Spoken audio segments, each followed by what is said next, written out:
bless you, bless you.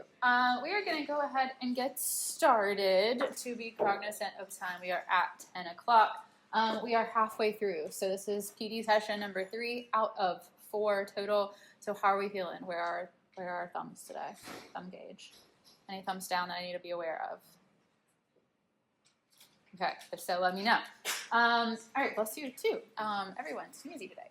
All right, so we are talking about good old grad school today. So how many of you are in here today saying like, yes, I absolutely know grad school is the next step for me. It's a non-negotiable. Okay, how many of you are like, heck no, 4 years is more than enough. If that, I'm never touching it with a 10-foot pole. Not surprising. How many of you are unsure? Still kind of like 50-50. Excellent. That's my favorite set of hands to see come up. So I'm going to do a little bit of sharing my own story today as we talk through this. I'm going to hopefully de-influence some of you away from grad school potentially. So we've got lots to consider here, but just know that as we go through this, I tell students all the time, if there's something that I explicitly think is not in your best interest, I will say that explicitly, okay? Otherwise, I am here to play devil's advocate forever. So we're going to go through a lot of pros and cons today and think through all of these different perspectives that maybe you haven't considered before, because we definitely do get a lot of students in our program who are high achievers, and we think that we need to achieve certain things to find meaning, right? So I'm going to do some trickle-down therapy today with you all and help us kind of deconstruct if that's what we actually need or just something we tell ourselves, right? So anyway, that's my opening spiel for discussing is grad school right for me? Is this clicker going to work? It is not. Okay. Nothing's going to work. Okay. All right, so of course we know that there are obvious reasons to consider grad school. Career advancement, earning potential, personal growth. Like we kind of know these things. A lot of the time it's told to us that grad school is going to be good for these things, and that is true. Especially if you are considering certain careers. Some of you raised your hand in that first question, like grad school is a non-negotiable for me. And hopefully that answer came because you've already done a little bit of digging and reflecting and you know that maybe you want to be an MD, right? Like we can't have a whole MD out here with just a bachelor's degree. We don't want that. So if that's your goal, then yeah, you can't get around a grad school route. Or if some of you, and this is maybe where we're going to get into a little de-influencing today, if some of you are like, I'm going to be faculty because I just want to keep doing research and that's the best way for me to do that. Spoiler, it's not. So maybe there are other ways that we can integrate research into our career path without being tied to academia for the rest of our lives. So just maybe. Increase earning potential. We definitely know from scholarship, from lots of studies, that having an advanced degree does show a correlation between that and higher earning potential. But again, it's so variable. We can't take any of these benefits or these potential reasons to pursue grad school at face value and assume that it applies perfectly and lines up perfectly to our life trajectory and the things that we're choosing. And personal growth, we'll talk a lot about personal growth today. We don't have time in a 1-hour session to talk about these ways that school applies to professional growth. But there are advantages. So while I say, yes, I'm going to try to de-influence some of you from this pathway, I stand by the pro and con list. I'm playing devil's advocate. My Clifton strengths include analytical and deliberative, and sometimes I go crazy over these things. So I'm really good at pro and con lists. I joke with the boss all the time. I'm also a Libra, so keep. But we know that there are certain benefits of grad school. We know that you're going to get smarter. At least we hope so.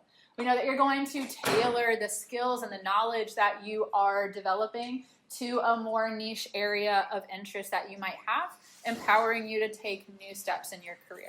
We know that to be true most of the time, right? So you are deepening your expertise in your field. As we go through some of these conversations today, though, I always want to point out with students something that one of my PhD advisors said to me And it always stuck with me. She said, when you get a PhD, and we're just going to generalize PhD here when it comes to grad school, when you get a PhD, you know more and more and more about less and less and less. So we talked about that a little bit with the communicating your research to different audiences conversation, right? Like we get really into this second language of academic expertise that we don't even know that we're developing. And we get really hyper-focused on this one particular area of the discipline that we're studying. And so we know so much about this one little tiny area of academic expertise. So it does advance, but it really hyper-fixates. Networking opportunities. When we think about grad school, yeah, you're around other professionals, you're around other academics that can open up new opportunities for you. And hopefully this summer has been a really good example of being around a network of academics and with mentors, and maybe some grad students are part of your lab or your team right now. You're like, wow, like this is really helping me to frame my interests or what I know in a new way. It's helping me think through things in a different capacity and learn new things and stretch myself. And there's also the aspect of social capital that comes with this. So what I mean by social capital,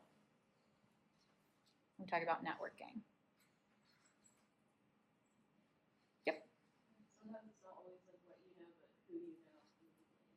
Yeah, absolutely. Sometimes it's not what you know, sometimes it's who you know. So we emphasize, and I know it's so cheesy, but you hear like the importance of networking pushed out from us or from the Career Center or whatever.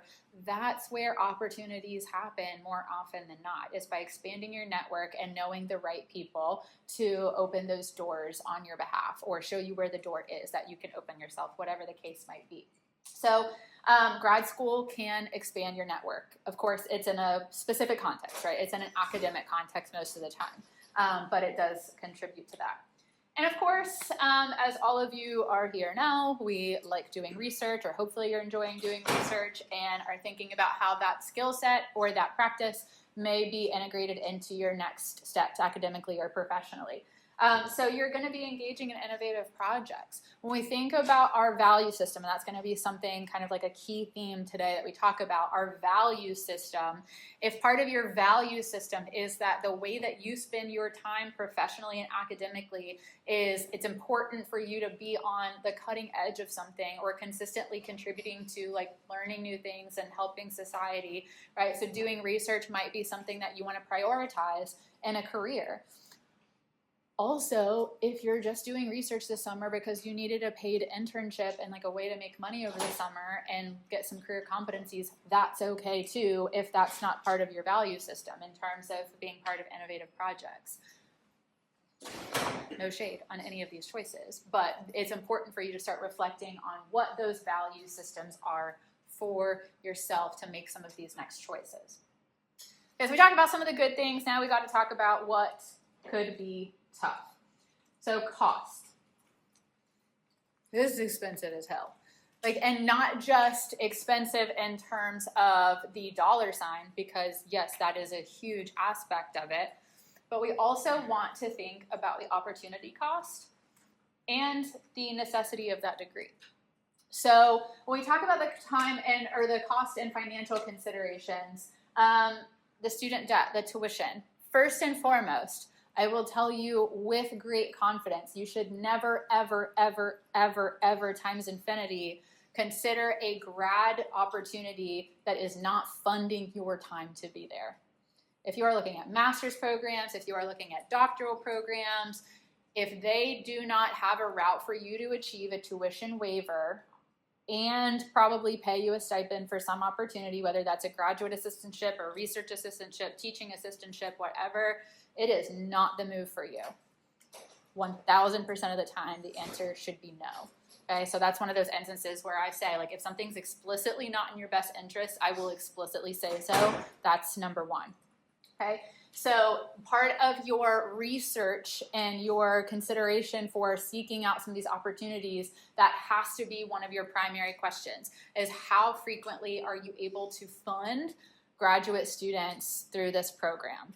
And that can look a lot of different ways. When I started my PhD, they didn't have a ton of opportunities in the education department specifically, but they had strong connections in the Office of Student Success. So I started out as a graduate student and I served as a success coach for a semester. So as long as they have routes and connections to make sure that you have access to that, cool. Explore what those options are. But if they say no, that's not an option, run away. Huge red flag. And so I also want to jump down while we're talking about potential student debt to the necessity of the degree. So we'll talk a little bit today about your dream job and give you some opportunity to reflect on what those requirements might be. But part of this potential student debt and those financial considerations is really thinking about, is that the money that I'm spending going to have the right ROI for what I want to do? So ROI, return on investment. So if I'm spending 2 to 6 years on this degree, I'm spending thousands of dollars on this degree. So even if you're getting paid, right, like it's probably not getting paid a lot, like a full salary. You're probably not getting health insurance, have to pay for that out of pocket. Like those things add up. You're spending time not making a full salary, right? So these are all considerations that you have to account for. So is that investment that you're going to make actually going to have the best possible return? If you are, which I was in K-12, I used to be a middle school and high school teacher, God bless them, I couldn't do it anymore, but for those who are still there, right, the spending that time and money on a doctorate, they're not making the money back, right? They're just not. There are certain professions that unfortunately don't get valued enough financially for it to be worth you coming in with that degree, unless you have a very specific trajectory in mind, like you want to be superintendent someday, right? So something that you need to consider, and we'll talk more about that in a little bit. The time commitment, again, anywhere from 1, if you're like flying through a master's program, to 7 years maybe, depending on how long a doctorate would take you. It's tough. That's a lot of time. That's most of your 20s. And that's okay, because your 20s are when you're supposed to like not have any idea what you're doing. But to be spending all this time, energy, and money through the time where you're supposed to be exploring, and then get to the end of it and be like, oh, now I'm winding down. My frontal lobe has now fully formed, and I'm looking back and realizing what I chose was maybe not the best choice for me. That's a waste of an investment. It's a waste of an investment. That's all there is to it. So there are ways to navigate that, right? So like I said at the beginning, will share a little bit of my story. One of the options that I did, and there are things in the story, this fable and warning tale, that I will say, like, do as I say, not as I did. And there are other things that I say, like, yeah, do that, because I did it and it worked out really well. So one of the things in my trajectory that I am very grateful that I did is when I finished my bachelor's program, I finished with a degree in teaching, right? So I went and started teaching.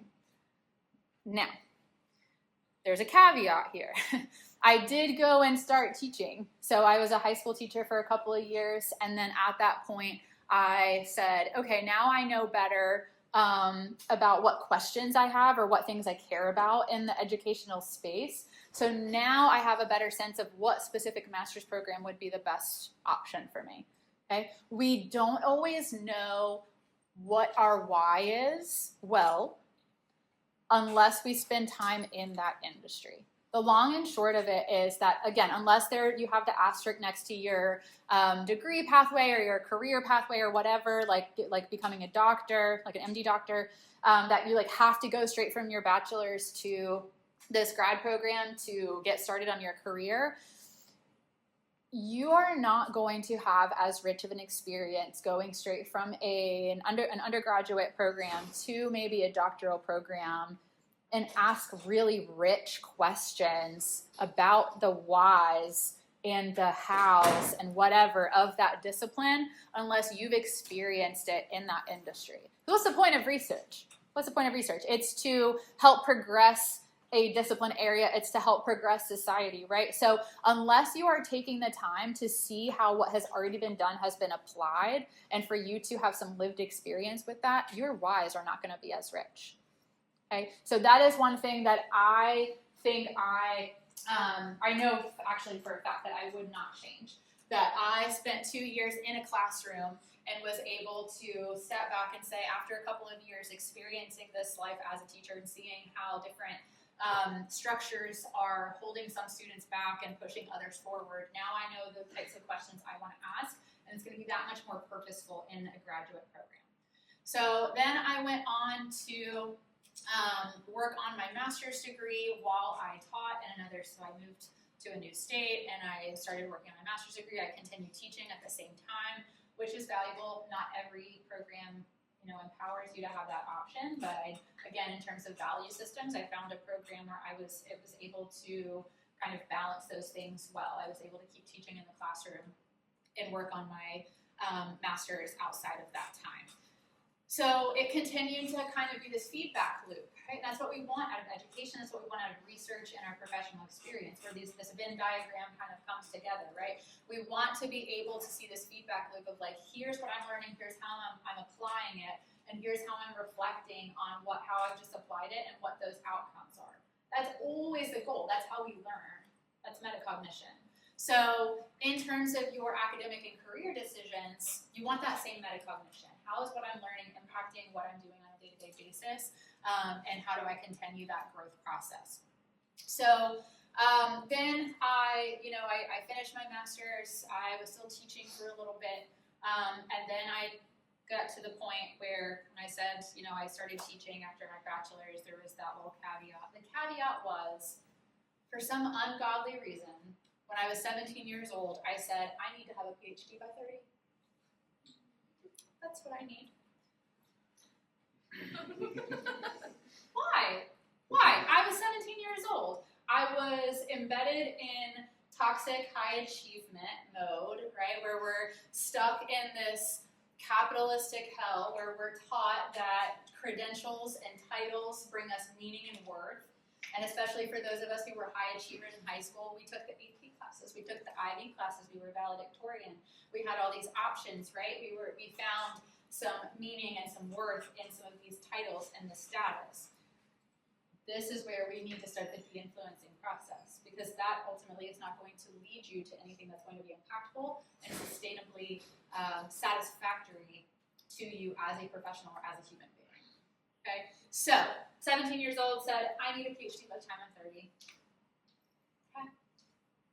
Okay. So I knew that the whole time. So even though, yes, I would not change the fact that I took the time to teach, I reflected on it, I chose a master's program more intentionally, I took some more time to teach. But at that point, I said, well, I'm mid-20s now, I better get cracking on this goal that I set for, this very arbitrary goal that I set for myself when my frontal lobe, again, was far from being developed. But I had doubled down on that and decided that was what I was going to do. So after 5 years of teaching at the middle school and high school level, I decided that what I really cared about was catering to the educational context of my home state, West Virginia. So I went back up to WVU to pursue my PhD and ended up working in higher ed there. So while I went through that process, again, I continued learning, working in higher education and thinking about how I wanted to tailor my doctoral experience to be more impactful. Because again, I didn't have any idea what I wanted to do with a PhD. If I'm being really honest, I had no idea. I just said I need a PhD by 30 because I'm in therapy for it now, like we're fine. But I tell students all the time, I'm a recovering honors student. This is part of the impact of this honors mentality where these achievements are so recognized and amplified that we always feel like we have to chase the next one. Like there's something about getting a PhD where I was like, 1% of the world holds a PhD. What a badass I'm going to be when I'm part of that 1%. And to be clear, I still hold on to that. However, is that the reason to spend 4 years and hundreds of dollars on a particular degree? That's not for me to tell you yes or no. That's something, again, I'm sharing from someone who's on the other side and has reflected. Now, it's worked out. I've made some really intentional decisions to utilize my degree and my career background intentionally to figure out what I want next, right? But I could not have told you when I was sitting in your seat X number of years ago that, like, yeah, when I get my PhD, it's because I want to be the associate director of undergraduate research. Nobody wakes up one day and is like, I want to be the associate director of undergraduate research. Nobody's thinking that. So I've had those opportunities to think, okay, what does the landscape look like? How do I want to apply that feedback loop of what I've learned, how I'm applying it, and how I'm reflecting on how I've applied it, right? So we need to take a step back. That's the significant takeaway I want you to embrace today, is we need to step back. And when we think about pursuing graduate programs, A, why do I want it? Is it because where we live in this day and age told us that was a good thing to do? Or is it because I sat down and did a hard look at the different opportunities that I was considering professionally, and the fact was that a grad degree made the most sense for me? And even past that, so like another sub-theme is, should already gone here. So thinking about your long-term career aspirations, is it meaningful for me to go straight from my bachelor's to a grad program? Or maybe should I go work for a few years and then come back if and when it's time for a master's degree? Because that's an option too, and I think that gets thrown out the window a lot. And while I understand very much, there is a degree of, oh my God, like if I stop my momentum now, like I'm used to being a student, so it's going to be really easy to just transition straight into that master's program or that PhD program. Like, I get that. However, you have to, again, think about what you're spending your time and money on right now and how that's going to impact you later on. So I want to take a few minutes to do a little bit of an activity on your dream job. So whatever that might be, if you want to be the Associate Director of Undergraduate Research, type it in. If you want to be an archaeologist, type it in. Like whatever that field is that you want to be, I want you to find a job posting that is advertising a role for your dream job. Okay, so I'll give you a couple of minutes to do that.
Okay, about 30 more seconds if you can find one.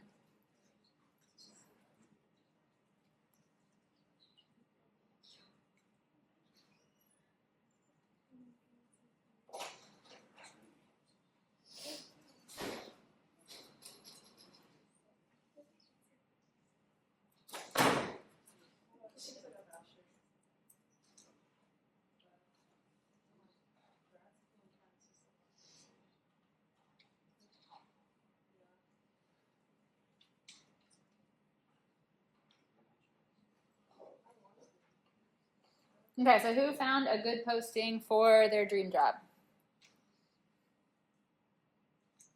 Yep, I see a couple hands. So what's our dream job? Scientist, applied laser physics. Absolutely. So what does that require of you? requires a PhD in physics, applied physics for optical engineering, specialization in laser diagnostics for plasma optics. Absolutely. So, as one would assume. So this is one end of the spectrum, right? Where we have, like I talked about, more and more and more about less and less and less. There's a lot of specializations in there, lasers. So probably not going to have that specialization just by finishing a bachelor's degree, right? Does it talk about any experience that they want you to have, or is it just focused on the educational attainment? Established years of experience with optical diagnostics for laser systems in plasma accelerator or similar environment. Of course. So you have to have previous experience at a similar laboratory. Okay, great. So in a situation like this, you're probably getting that lab experience in academia, right? So opportunities like OUR, or maybe doing a master's, or as you're working on your PhD, right? You're inherently going to be doing research around this topic that's going to meet that requirement for the type of experience that you're going to have, right? So now we know. And that's okay. That is a very specific area of interest, and if you're ready to double down on that, then you have my blessing. But not everybody has that very, they're laser focused on what they want to do. Come on, that was way better than that giggle. That was so much better. But we don't always know specifically, this is the niche area that I want to pursue, right? So I heard another one down here. I'm going to pick on you. Tell me about your dream job. Senior analytical chemist. Senior analytical chemist. So that sounds fancy. What do you need for that? So the highest that they require, it's listed, it goes from associate to master's, so I guess that's sort of a progression. Okay. But master's degree in a science-related field with 5 years of professional experience in pharmaceutical, analytical chemistry, or I can't see anything else. Okay, that's totally fair. So we see then the combination of a specific degree, so just a master's degree, and I don't say just to diminish it at all, but we're comparing it to maybe a doctorate at this point, and 5 years of experience. So is there any indication of what would be required first? Do I get 5 years of experience first and then get a master's degree, or do I get a master's degree and then my 5 years experience? Does it say what you have to do in that job description? It's very arbitrary. It just says professional experience. So I'm not sure if that's working in a lab or doing research, but I'm not sure. A lot of them are arbitrary. A lot of them are up for interpretation. A lot of jobs that you apply for like that will be requiring you to be your own best PR person.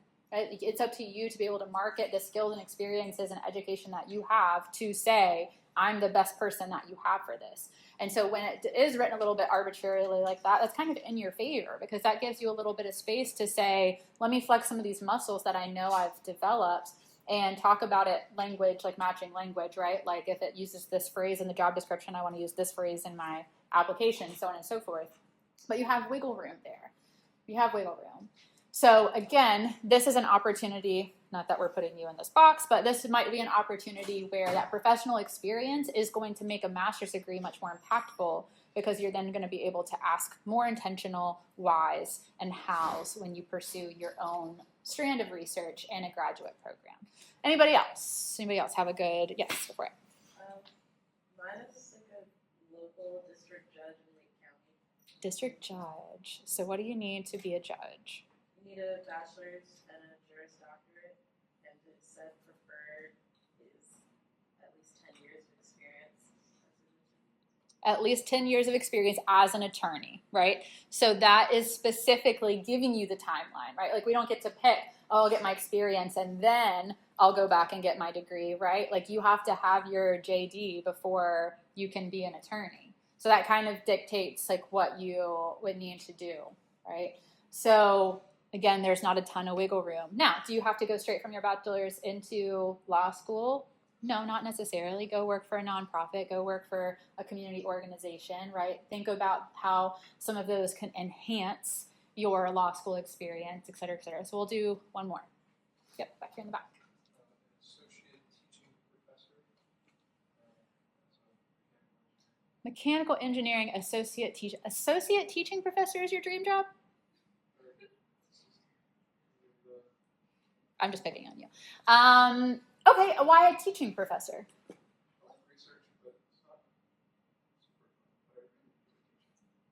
Love that. Oh, that pulls my heartstrings. Okay, so that's good. So to be an associate teaching professor, what do you need? A PhD, right? So yes, there would be some opportunities at maybe community colleges or maybe as adjunct that you'd be able to come in and you wouldn't need that. But to really set that up as your career trajectory, right, you need the PhD. Now, same thing though. Is there any rule that says you have to go straight into your PhD? No. And I will tell you, and I think this is very telling, if we put all the faculty that we've ever worked with, all the instructors that we've ever had in buckets, right? If you're thinking of, who else is thinking about academia? Like they want to go become a faculty. Okay, so good number of hands in here. So that's okay. I still have time to talk you out of it. But there are certainly professors that we've had in these different buckets, right? We have professors who are incredible and they know their stuff and they know how to make it accessible. They know how to get us excited about it. They know how to bring it down to our level, not dumb it down, but to make it digestible for us and something that we can grasp and be excited about. And not all the time, but from my experience, I would say a lot of those individuals have professional experience outside of academia.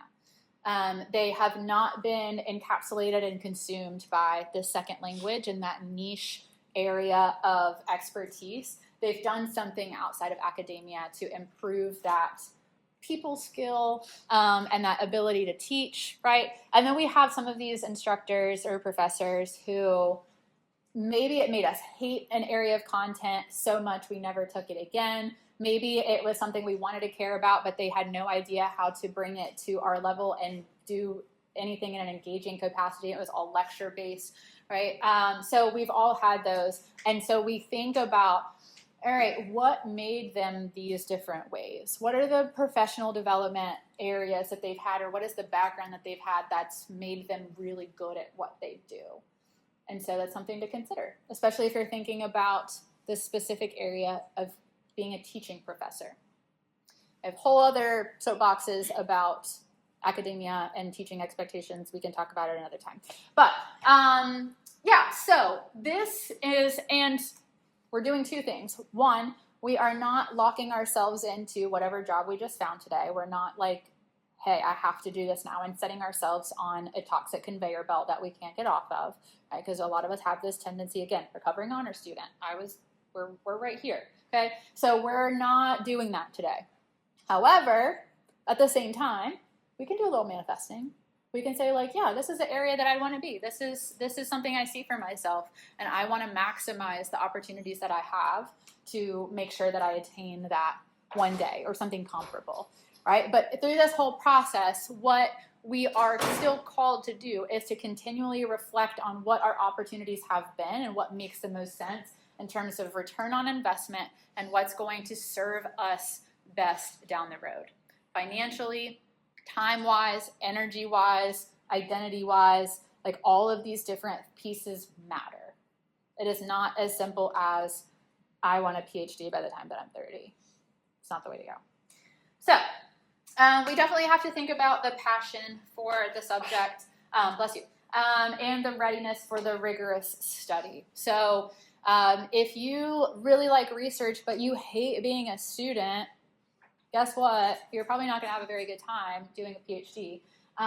So that is something else to consider. There are lots of careers where you can still embed your research. And I kind of got news for you, just because you are in an industry space, so we'll just say industry versus academia are going to be our two general buckets. Just because you're in an industry space does not mean that you are not applying your research skills. You still have to do research, and that's a really incredible fallacy that we kind of have to move away from, and thinking that only faculty positions allow us to engage in research if it's something that we like. Now, what that looks like varies. As a teacher, again, if I were still in that space, I would have to be doing research. I would have to be noticing my students. I would have to be listening to their feedback on what was making sense to them and adjusting as I went. That's research. I would have to look at the quantitative data of what students were successful at in my course or the course before mine, and make sure that I was adjusting my content to respond to that quantitative data. Like, that's still research. So if doing research, again, if you want to be part of that innovative space and moving the needle in your area of focus, you don't have to be a faculty to do that. As a matter of fact, you're probably going to have more impact directly if you are not a faculty and you're actually like in the field doing the things every day. So again, value system. You got to be thinking about those different value systems. So if you decide that maybe grad school is up in the air, maybe it's not the best fit for you, there are of course alternative options. Gaining, as we've talked a lot about today, gaining relevant work experience. That is going to have so much impact on your ability to ask the right questions, and not necessarily in a doctoral dissertation capacity, but rather to just do your job better and do a better job for your team. And I don't say that, some of this is really hard because, again, I'm incredibly anti-capitalist, and so like talking about just doing a good job at work is kind of gross. But like, we all have to put food in our dog's bowl at the end of the day. But but it's something to consider, like how, again, that reflective feedback loop, like how am I applying what I'm doing? And work experience can do that. I can tell you confidently also, yes, my PhD matters to what I'm doing now, but in the past 3 years that I've been here, I'm very lucky and fortunate to have a boss and a boss's boss who's incredibly challenging and creates a safe environment for me to try and fail and learn from that and think about how I want to stretch myself professionally. And I've learned probably more in the past 3 years of work experience than I did in my doctoral program. That just is what it is. In terms of like how things come to fruition and how you learn from it and move forward, your work experience, if you're in the right place, is going to allot you that. Certificates and short courses. We've got Coursera, we've got YouTube University, that's a joke, but we have all of these different places where we can earn certificates, and a lot of different industries have those different pathways for you to get, I don't know, like your Excel certification is a bad example, but that's the first one that came to mind. And then grad school alternatives. Same thing, online courses, different boot camps.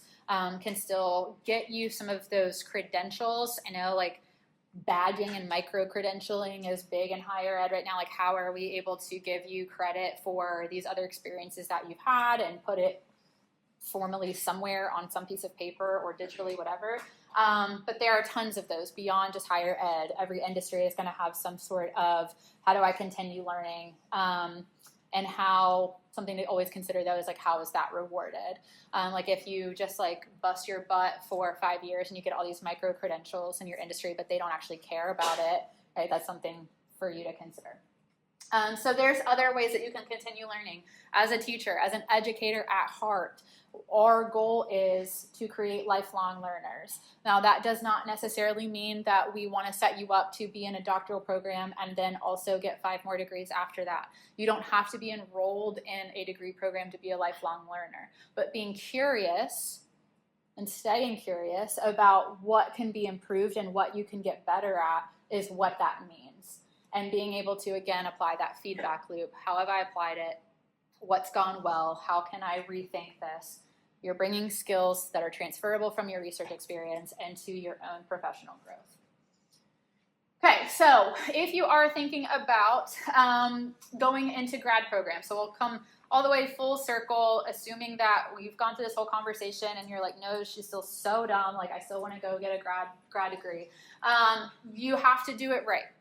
You have to gather all of your information because there are ways that you are going to potentially end up having a terrible experience if you don't have the right information. So I don't say that as to embed fear, but I say that as like a cautionary tale. Like, I've had bad experiences. I've had peers who have had bad experiences because we didn't always know the right nitty-gritty questions to ask. So you always want to find programs that align with your goals. Again, I care very deeply about my Appalachian heritage and my family and my community there. So West Virginia University made sense for me as a program because they had people, like I was literally situated in West Virginia, and they had scholars there who were focused on that context. So it made sense, right? So we want to find a program that aligns with our goals. If you don't have advisors or mentors or faculty who are experts in something that you're interested in pursuing, why would you go there? Like, who are you going to learn from? What are you going to do? So you have to really do that groundwork to make sure that those faculty available to you who can take you, who will also be available to take you under their wing and mentor you, so that's a non-negotiable as well, that's all going to align with your choice. Talking to alumni and current students, so what is their experience like? What's the process been like? How have they been supported? As with any job interview, so whether that is preparing for grad school, if that's preparing to interview for a job in an industry, a primary question you should always be asking is, how do I expect to be supported in this role? And what does professional development opportunities look like for, or what do professional opportunities development look like for me in this role? Talk to current students. How have you been supported in this space? To balance being a grad student, doing research, having some semblance of a social life, and caring about you as a whole person. You have to ask those types of questions to make sure that it's going to be a healthy environment for you, because getting a credential and destroying your mental health through that whole process is also not worth it. Talk to mentors in the field and the discipline. That can be, again, their industry work or their academic work. Where are the places that I'm going to get the best possible outcome and the best kind of clout coming from? Like, if I go to Purdue for this program, it's going to give me the best path forward in XYZ field. Or if I go to UVA, or if I go to UNC Chapel Hill or whatever, those are going to carry really big, those names are going to carry really big like sentiments in my particular field of choice, right? So you can consider those options. And then info sessions, open houses, duh. But the other cautionary tale, and I want to go back to the mentors who are able to support you. From my experience, when I was working on my PhD, I went through 3 dissertation advisors in 4 years. That's too many. I was with one for a couple years, and as we went into year 2 of my coursework, she started her tenure process. So that became all-consuming, and her advisees were, back burner is an understatement. She was only focused on her tenure track process and compiling all that for her own career step, which they need to do sometimes. I'm not faulting for that. But what I would say is, had you known this was on the horizon for you within the next couple of years, you should have stopped agreeing to take advisees, because you did not have the capacity to serve me well and serve yourself well. So I sought out somebody else who could step in and support me a little bit better. But unfortunately, because of the size of the department that I was in, the advisor who I originally had was the only one who really made sense academically and interest-wise for me. So the next advisor that I had was great and very supportive, but she didn't have the same expertise that my former advisor did. So I didn't get to learn as much from her. And then so why we vibe so well is because we're on the same page about a lot of things. So after my 3rd year, she left academia altogether to go be a manager of a tattoo shop because she was over it. I was like, honestly, incredible respect for that decision, because this sucks. But I was left then to kind of look at my committee as a whole and choose the next one who is in line and say, hey, can you please serve as my advisor? So had I known to ask a question like, are you already tenured? If not, is that going to come up for you in the next couple of years? And what will that mean for your capacity to serve me well? That's a really important question. And that's just an example. Like, there are other of those types of questions that I would encourage you to consider. And again, talk to alumni and current students about what that has looked like from their lens as well. Okay, so as we're making the decisions, I love a pro and con list. So there's always the need to kind of weigh those pieces. Think, again, about those different buckets: your time, your energy, your trajectory. Is it going to be tougher for you to get a job with a master's degree because sometimes that's the choice, or that's the real part of it, is if there are two people in front of me and I don't require a master's degree, but somebody has a master's degree and somebody doesn't, I'm like, why am I going to pay somebody more for something that I don't need? I'm going to pay the person who has fewer credentials and I can give a lower salary to. Unfortunately, again, that's the hell that we live in. So think about that. Like, again, all of this factors into your order of operations and how you're making your timeline out for these different decisions. Okay, so your timeline. When do you need to make a decision? If you are a graduating senior, like, you kind of got to make a decision a little bit quicker. But if you are not a graduating senior, but you have time to really dig into that. And that's what OUR is here for. We're here to help to have these conversations.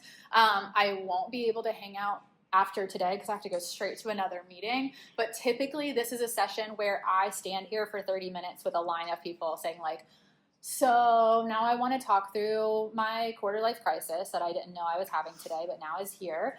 And so that's what we're here for. Like, we're here to have those conversations. So if you need to make an appointment and have these types of conversations with myself or with Dr. Barton, he has much more expertise in, like, the STEM side of things, if that's appropriate for you. That's what we're here to do. Okay, so I want to extend that offer so that we can help you think through these timelines and be a sounding board. Say I'm an expert in word vomit, so you can just, like, come tell me what's on your mind and I can put the alphabet soup together and we can figure it out. And then again, like, seeking guidance. Professors also, if you're considering faculty, talk to them. Talk to a lot of them about what their experience has been. And if faculty is really what you want to do, I'm mostly joking about, like, trying to talk you out of it. But yeah, get their take on what was beneficial for them, what they wish they would have done differently, because everybody has something they wish they would have done a little bit differently. Nobody's going to say, like, yeah, it was a perfect straight shot all the way through kindergarten to where I am now, and, like, I wouldn't have changed a thing. So learn from others. You are not an island, and respectfully, again, like, your frontal lobe's not all the way baked. So seek out the people who have that experience, who can actually advise you and point you in the right direction. People who you trust, people who know will be, like, brutally honest with you, not your yes men. So there's a time for the toxic group chat where they're all going to agree with everything that you say. This is not that time. So, okay, so final reflections. We don't necessarily have to do this. I throw it up here as kind of like a wind down. But I would encourage you through today or this week, or as you're thinking about it, to just kind of do a little journaling. It's very healthy. On thoughts that you've had about pursuing grad school. Start just visualizing, like, on paper or in your notes app. It's a deep, dark place. But if you pull up a note and you just start putting down, like, here are things that I haven't considered before about grad school. Here are things that I am considering. What jobs am I considering, right? So all of those, just to get the ball rolling on your reflection process, because it is a time-consuming process, exploring these different routes. And I want you to feel prepared. I want you to feel like all of your T's are crossed, I's are dotted, and that you're going to make the best possible decision. So another one of my Clifton strengths is a maximizer. So we want to maximize, make the most out of every opportunity. And I desire that for all of you. So hopefully this gave you some panic, but there's an appropriate, as we know, there's appropriate level of stress. Like, we don't want to be too stressed, but we need a little bit of stress to kind of push us to make some choices and make some change, right? So that's kind of the goal with this session. So like I said, if you want to make an appointment with me or Dr. Barton, please reach out. That's what we're here to do. But yeah, any initial questions? Got time for maybe a question or two, if there are any. Yes, Riley. So it's a very brief overview of kind of like what my goals are. Mm-hmm. I'm coming from a different industry as a transfer student, and it's my second, or I guess now my third semester back doing research. My goal is to get my bachelor's, to take a few years in the workforce just to kind of get a basis, and then return to an institution for my master's degree. If it's at a separate institution, how do you go about making those initial connections when you don't know anybody at the universities? That's a great question. Unfortunately, that is a good old cold email most of the time. Okay. So if there is a particular program that you want to apply for, start there. If there is a chair of a department, start there. Most of the time, they will also have some administrators who can point you in the right direction of any, like, alumni groups that they have. Sometimes maybe a career center might have those alumni databases as well. But it's going to be a good old cold email like, hey, I'm interested in this. What information can you provide to me? And start there. Okay. Yeah. Awesome. Thank you. Yes. So if you go to grad school right after your undergraduate education, you still have to reapply to see if you're going here, right? You still have to apply for the grad program that you are seeking to enroll in. Yes. Yeah. One more question. That was a quick one. One more? Yes. Some professors I've talked to place a pretty big emphasis on making sure that your graduate program is at a separate institution from your undergrad. Mm-hmm. Do you place any importance on that? Yeah, that is a thing. That's a thing. So a lot of the times, especially if you want to stay in academia, I would say that's the primary context. If you want to stay in academia, you're only going to learn so much about your discipline if you stay under the same mentors for 6 years, right? So going from a certain bucket of mentors during your bachelor's to then expanding your network and expanding the tutelage that you're engaging with in that other institution is going to really enrich your base of knowledge and also how you can talk about your diverse experiences. But staying in one place is really going to limit you to be able to talk about your engagement with a discipline in a broader capacity and your ability to talk about that in a rich capacity. So yes, but I would say if you're not interested in staying in academia, it's not as important. So it kind of depends. Like if an industry is looking for somebody with a master's degree, like most of the time they're not going to care. Yeah. Okay. So we'll wrap there. Where is the sign-in sheet? Okay, great. So we'll just leave it on that back table there. So make sure you sign that before you leave. That's very important. If you need me, you know where to find me. Abstracts due July 2nd.